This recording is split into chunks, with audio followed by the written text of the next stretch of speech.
Raj. No, not that Raj. This Raj. The insider trader who worked closely with Stephen A. Cohen, the guy Bobby Axelrod is loosely based off of. Raj started his hedge fund, the Galleon Group, in 1997, and by 2008 he was managing $7 billion assets and was beating the market the way Diddy beats his girlfriends. But Raj wasn't some kind of stock market genius. He just had a bunch of corporate buddies slipping him insider info for a cut of his profits. And it wasn't just a few tips here and there. This man was basically running a full-on spy network with people planted in some of the biggest companies in America. Goldman Sachs, Google, Intel, IBM, you name it, and he probably had an informant working there. His main guy was Rajat Gupta, former CEO of McKinsey and board member of Goldman Sachs and Procter & Gamble. McKinsey is a consulting firm. My video on consultants tells you all you need to know about these skillless idiots. Now, since they're both basically called Raj, insider trading Raj is going to be called Fat Raj, and McKinsey CEO Rajat is going to be Skinny Raj. Skinny Raj would get on the phone and call Fat Raj after every single board meeting and literally spill all the tea. For example, in September 2008, Skinny Raj called Fat Raj literally 16 seconds after a Goldman Sachs board meeting and told him Buffett was about to invest $5 billion in Goldman. Fat Raj immediately bought 27 mil worth of Goldman stock, and when the news became public the next day, he made about $840,000 in profit. Other members of his team included Anil Kumar, another McKinsey exec who gave him tips on mergers and acquisitions, as well as Rajiv Goel from Intel, who would provide classified intel, get it? On quarterly earnings before they came out. Raj had people in all the top tech companies in America at the time, and he used the illegal info he got from them to make over $75 million. And this all worked beautifully until the SEC started getting suspicious of his ability to consistently predict market movements. The FBI got approval to tap Fat Raj's phones, and for 16 months listened to over 18,000 calls from him and his team. With this, the FBI had enough evidence to arrest him. During his trial, prosecutors played a ton of recordings of Raj casually discussing his insider trades. The evidence was so much that it took the jury only 12 days to find him guilty on all 14 counts of conspiracy and securities fraud. In October 2011, Raj was sentenced to 11 years in prison, the longest sentence ever given for insider trading, and he was ordered to pay over $150 million in fines and forfeiture. Quick side note, most people go to prison, and since they have nothing better to do, get in shape. Not our boy Fat Raj though. He's still fat. Considering you're watching a finance YouTube channel right now, I'm pretty sure you've watched The Wolf of Wall Street. I've personally watched it at least 17 times. Anyways, even though I've watched it a bunch and maybe even paused the Margot Robbie scenes more times than I'd like to admit, they didn't exactly go into too much detail about how he actually committed the crimes he went to prison for. So that's what I'm going to do. His main strat was the good old-fashioned pump and dump. And he figured this shit out way before Logan Paul or Andrew Tate did. He'd start by hiring a bunch of people called rat holes, and these guys would be the ones buying the penny stocks initially while they were super cheap. Then he'd order his army of salesmen to call every single person in their phone book and convince them to buy shares in the company no matter the cost. This causes demand to skyrocket, and eventually the rat holes would sell their shares for a massive profit. So not only would they make that fat 50% commission on the penny stock sale in the first place, 50% commission? But then he'd pump the stock, dump the stock at its peak, and then when it finally started crashing, he'd tell his sales team to not answer any more phone calls until he got confirmation that all his rats were out of their position. These sleazy motherfuckers did this over and over again. But as it says in the Bible of Wall Street, greed is good. And so, in 1993, Jordan expanded his operations into the New York Stock Exchange. Now, he was going to pump and dump with the big boys. A perfect example of this was Steve Madden's IPO in December 1993. Thanks to Jordan's pack of wolves, the stock went from $5 to over $20, allowing Jordan and his team to walk away with $22 billion in 3 hours! By 1996, a law caught up to Jordan's pump and dump scheme, and Stratton Oakmont was shut down. Jordan was eventually arrested by the FBI, charged with securities fraud and money laundering, and sentenced to spend 4 years in prison. But he only served 22 months, because he agreed to snitch on the rest of his team. So not only did this guy scam people out of their own money, but he then ratted on the guys he did it with. Total f***ing scumbag.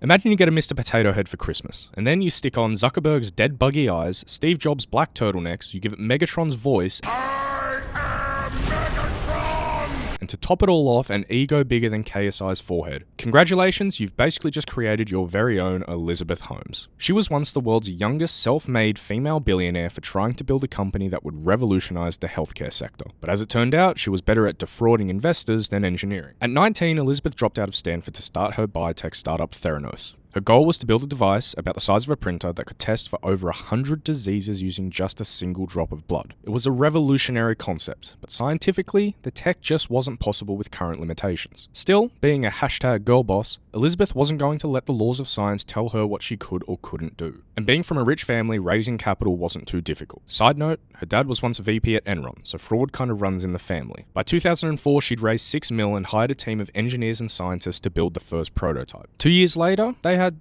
something, but it was shit and barely worked. Instead of admitting failure, she lied to investors, claiming Theronos was on the brink of a breakthrough, and raised even more money. What'd she do with the money? She hired a second team, pitted the two teams against one another. First team to build the device gets to keep their jobs. Phenomenal leadership, I must say. And then from 2010 to 2014, she went on a major press run, and this is where she replaced her entire wardrobe with black turtlenecks, pretended she was the next Steve Jobs, and pitched Theronos as the future of medicine. She gave lab tours to journalists and VIPs, faked blood test results, and the media ate it up like Queen Lizzo eats burritos. Glowing headlines followed, and naturally the money came flooding in. 100 mil from Partner Fund Management, 100 mil from Betsy Davis's family, 125 mil from Rupert Murdoch, 150 mil from the Walton family. She even struck a $170 million deal with Walgreens and Safeway to install Theronos machines in their stores. Machines that didn't even fucking work. By 2014, Theronos was valued at $9 billion, and Elizabeth became the world's youngest self-made female billionaire with a net worth of $4.5 billion. Big Mike's husband Barack even gave her an Ambassador for Global Entrepreneurship Award. Then it all came tumbling down in 2015. One of my favourite years of all time, by the way, because the dumb bitch Ronda Rousey got knocked the fuck out by Holly Holm. But anyways, in 2015, the Wall Street Journal released an article about the Theronos machines not actually working, which then prompted the FDA, SEC, and DOJ to finally start doing their jobs. What'd they find? Theronos had lied about basically everything. The accuracy of tests, their military contracts, their revenue, everything. Then the lawsuits started to roll in. Walgreens, Partner Fund, and the state of Arizona sued her for $245 million. By 2022, the Steve Jobs wannabe was found guilty of fraud and conspiracy and sentenced to 11 years in prison. She did manage to get it reduced to 9.5 years for good behavior. But yeah, we won't be seeing her again until 2032. Most scammers steal money from people, but this guy went a step further and stole $4.5 billion from an entire country. This little dumpling-looking motherfucker turned Malaysia's sovereign wealth fund into his personal piggy bank. It all started back in his uni days, when Joe became close friends with Reza Aziz, the stepson of Najib Razak, who would soon become Malaysia's prime minister. Fast forward to the mid-2000s, when Malaysia needed foreign investment to fund massive construction projects. J-Lo uses his connections in the Middle East to bring in investors, but instead of taking the credit, he let Najib shine. This made Najib look like a gangster. Big swinging dick Najib who could attract foreign investment into Malaysia. And that reputation helped him get elected as Malaysia's Prime Minister in 2009. Who helped him engineer all of this, and who did he have to thank for this? J motherfucking Lo.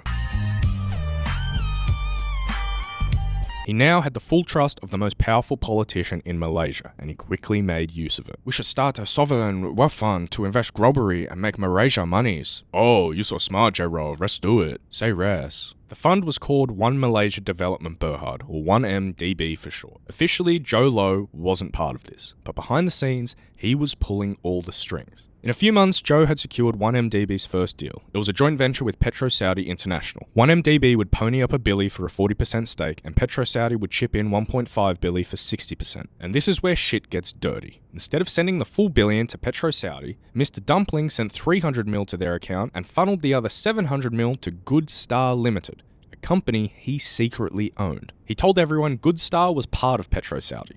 It wasn't. And just like that, 700 million of Malaysian taxpayer money was sitting in J-Lo's bank account. He literally immediately flies to America and starts spending like there's no tomorrow. In 7 months, he spent over 85 mil on supercars, private jets, and parties. He paid celebrities like Kanye, Paris Hilton, and Slutty Kim as much as $100K a pop to attend his parties. He also ironically spent $100 million to sponsor the Wolf of Wall Street movie. But by 2012, the money was running dry, and so it was time for round 2. But this time, it was gonna be even bigger. The plan? Have 1MDB raise billions by selling bonds, and then siphon off the cash. The only problem was that 1MDB had no credit rating. So Genius Dumpling Man calls a Jew from Goldman Sachs, and Goldman agreed to underwrite the deal for some very fat fees. With Goldman's name on it, investors piled in, and in just 1 year, 1MDB raised $6.5 billion.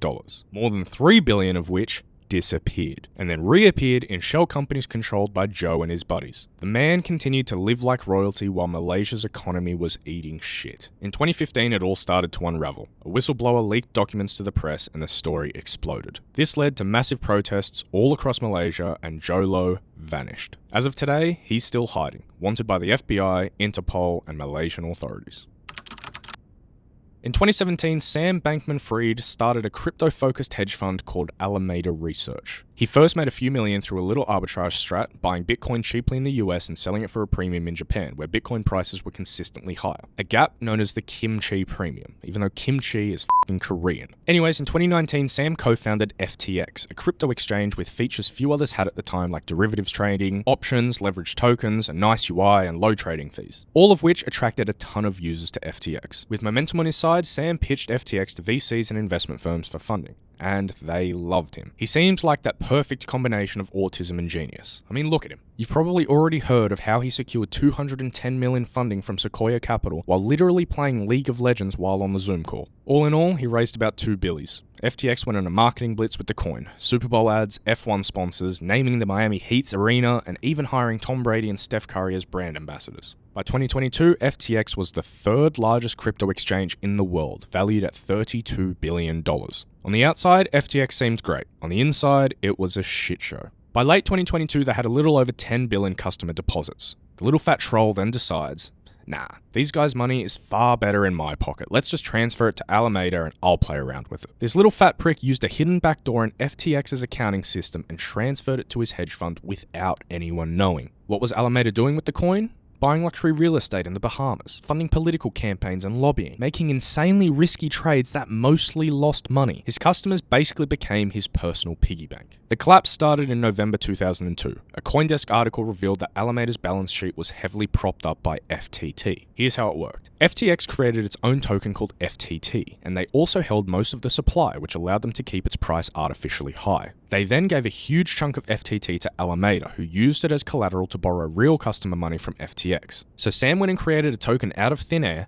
artificially determined its value, and gave a bunch to his hedge fund so that it could borrow real money and it all seemed legit. Everything would be fine so long as no one sold any FTT. If FTT's value dropped, Alameda's assets would become worthless and it wouldn't be able to pay back FTX. And if Alameda couldn't repay FTX, then FTX itself was bankrupt. Enter Changpeng Zhao, also known as CZ, the CEO of Binance and FTX's biggest rival. CZ announced on Twitter that Binance would be dumping its $500 million worth of FTT tokens, which triggered a massive sell-off, and FTT's value plummeted 80% in just 2 days. This then sparked a bank run on FTX. People rushed to take their money out, over $5 billion in a single day. But guess what? FTX didn't have the money. They'd loaned it to Alameda, and Alameda had lost it all. Within 2 days, FTX filed for bankruptcy, over 1 million customers were locked out of their accounts, and roughly $8 to $10 billion in deposits vanished. In 2023, Sam Bankman-Fried was found guilty on 7 counts, including fraud, conspiracy, and money laundering, and was sentenced to 25 years in federal prison. For this one, we're heading to the land of banh mi, scooters, and the best street food in the world, Vietnam. Here's what happened. In 2012, the Vietnamese government merged 3 struggling banks to form Saigon Commercial Bank, or SCB. This chick, Trung Mai Lan, saw an opportunity. She began secretly buying up shares in SCB using 27 different shell companies because under Vietnamese law, no individual can own more than 5% of a bank. By 2018, this bitch owned over 91% of SCB. She basically owned the entire fucking thing. So what'd she do? Just like Fatty Bankman-Fried, she turned customer deposits into her personal piggy bank. She created over 1,000 fake companies. These companies would then apply for huge loans from SCB, and since she controlled the bank, they always got approved. And then the money, very quietly, flowed from these companies right into Lan's personal bank accounts. Between 2012 and 2022, she stole more than $12.5 billion from 42,000 customers. She went on an insane spending spree. Cars, jets, helicopters, hotels, resorts, even entire city blocks in Ho Chi Minh. But you don't steal $12.5 billion without attracting some attention. By late 2022, the bank started running out of cash, and customers couldn't withdraw their money, leading to protests. This triggered an investigation, and once authorities looked at the books, it was game over. She was arrested along with 85 others, including her husband and niece, and on April 11, 2024, she was sentenced to death by lethal injection, the harshest punishment ever handed down for financial crime in Vietnam. Bernie motherfucking Madoff. Yes, in case you were wondering, he is obviously Jewish. And he ran the world's largest ever Ponzi scheme worth $65 billion. Let's dive in. It all started in 1960. He founded his firm Bernard L. Madoff Investment Securities, originally as a market maker, so he'd be the middleman between buyers and sellers of stocks. But eventually he ventured into investment advisory, where he'd use client funds to buy stocks he believed would be profitable. His first client was his father-in-law, who gave him $50K. After losing most of it on a bad trade, Bernie covered up the loss with fake records of profitable trades. And that's where it all started. His father-in-law didn't question it, and so Bernie realized, so long as the returns looked good, no one would ask too many questions. From that point on, lying became the business model. He took in more clients using new investments to pay old clients. Classic Ponzi scheme structure. As his client list grew, so did the need to justify consistent profits. So to help out, he hired two key players, David Kugel and Annette Bongiorno. Dave was a legit trader, very skilled in convertible bond arbitrage. Bernie had him run small, real trades and then inflated the results on paper. If Davey made 100K, Bernie would report he made $1 million. Annette used a simpler method. She'd read old finance newspapers, pick the best performing stocks, and create backdated trades as if their firm had invested in them ahead of time. Pure genius. Both knew what was going on, and so to keep them quiet, Bernie let them pay themselves whatever they wanted. His firm claimed to be consistently returning 1 to 2% a month, or around 12 to 24% a year, way above market average. Word spread fast on Wall Street, and soon other rich f***ers were lining up to invest. Minimum investment? $1 million. And invite only. Being accepted by Madoff became a status symbol. By 2001, he had $7 billion under management, and at that scale, the old strategies weren't cutting it. So Bernie brought in Frank DiPascali to come up with a more believable strategy. They went with what's called a split strike conversion. You buy up a basket of stocks and use options to hedge against losses, a legitimate strategy on paper. But in reality, no trades were happening. The money just sat in a Chase bank account doing nothing. To cover their tracks in case of an audit, Frank and his team created fake trade records, hundreds of thousands per day, and they were based on real trades from the DTC, which keeps track of all stock trades in the US. These records were so airtight that the SEC audited Bernie 5 times between 1999 and 2006, and they found nothing. So, what brought it all down? Ponzi scheme survives so long as new money keeps coming in, and old investors don't all ask for their money back at once. But in 2008, the global financial crisis hit. Markets crashed, everyone wanted to get out, and so Bernie's clients requested $1.5 billion withdrawals in a single week. But Bernie only had $300 million in the bank. Despite managing $65 billion on paper, most of the money was spent on things like Bernie's 3 homes, 3 yachts, and his Manhattan penthouse. Frank had multiple boats, Annette had 2 homes and a condo under construction, and staff were paying themselves tens of millions in annual salaries. On December 10, 2008, Bernie confessed the fraud to his wife and 2 sons. His sons immediately cut ties, contacted their lawyer, and turned him in to the SEC. That night, Bernie and his wife tried sleeping forever with a bunch of sleeping pills, which didn't end up working. The next morning, the FBI showed up, and Bernie confessed everything and was arrested. He was sentenced to 150 years in prison and died in April of 2021 at age 82. Thanks for watching. I hope you enjoyed the video. Please remember to like, comment, and subscribe, and I'll see you in the next one.